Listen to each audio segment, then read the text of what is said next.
আপনার নাম কি? আমার নাম ঝিনুক। আচ্ছা ঝিনুক, আপনার কি কোনো এক্স ছিল? হ্যাঁ ছিল। আচ্ছা ঠিক আছে, আপনাকে একটা ডেয়ার দিয়ে পূরণ করতে পারবেন? জি, ট্রাই করা যায়।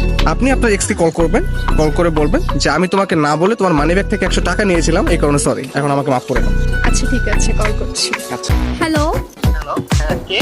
আমি ঝিনুক। কোন ঝিনুক? তোমার এক্স। তোমার এক্স। ও আচ্ছা, হ্যাঁ কি বলো, কি সমস্যা? এতদিন পর? আসলে সরি। মানে তুমি কি sorry বলার মানে কি? আমার জীবনটা তুমি 10 লাখ করে একবার আবার সরি বলে তুমি আবার কাম ব্যাক করতে চাইবা, আর এটা আমি মেনে নেব? না, অ্যাকচুয়ালি ওটার জন্য না, তা কিসের জন্য? আসলে সরি। হয়টা কিসের জন্য বলবো তো আমাকে? আমি না বলে তোমার মানি ব্যাগ থেকে 100 টাকা নিয়েছিলাম। কি বললা? 100 টাকা এখনই ফেরত দিবা তুমি? তুমি আমার মানি ব্যাগ থেকে 100 টাকা নিছো কি ধরে? তুমি তো কম খাও নাই, আজকে থেকে তো আমার একদম সবকিছু খেয়ে ফেলছো। আমার জীবনে তুমি খেয়ে ফেলছো, আমার 100 টাকা আমার তুমি আমার এই নাম্বারে এখনই তুমি আমার 100 টাকা পাঠিয়ে দাও। অ্যাকচুয়ালি এখন তো আমার কাছে নেই, আমার কাছে টাকা আছে তখন এখন আমি না দিয়ে থাকলে তুমি কোন জায়গা থেকে আনবা আমি জানি না, কিন্তু তুমি আমার এখনই 100 টাকা আমার এখনই পাঠাই দাও। এই ফোন রাখতো, তুই যে এত ছ্যাঁচড়া আমি তো সেটা জানতাম না। ফোন রাখ ফোন। আপনি হাসেন কেন? আপনার তো গার্লফ্রেন্ড নাই, এত সুন্দর এক্সও নাই।